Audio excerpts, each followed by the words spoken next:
Welcome to Suzacs, the world of simple quick recipes. This fresh watermelon drink is a real summer refresher, incredibly hydrating and could be made instantly. Firstly, add a few lemon slices into a tall glass. Take care to use only the bio ones as we are adding lemon with skin.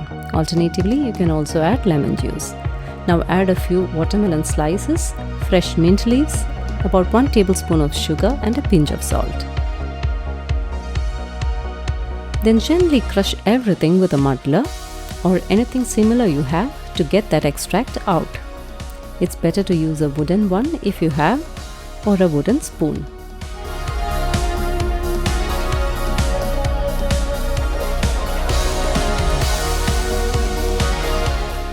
Now add some ice cubes or crushed ice and fill it with soda.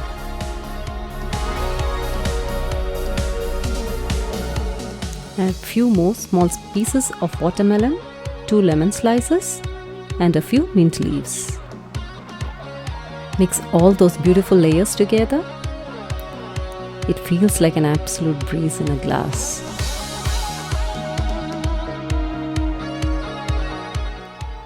Now fill in the remaining soda and for a final touch, add a watermelon wedge to the rim and a few more mint leaves. Wow, look how stunning that looks. It's such a refreshing drink in this hot weather. Do try it for yourself and enjoy. And please don't forget to hit the subscribe button and see you all next time. Bye.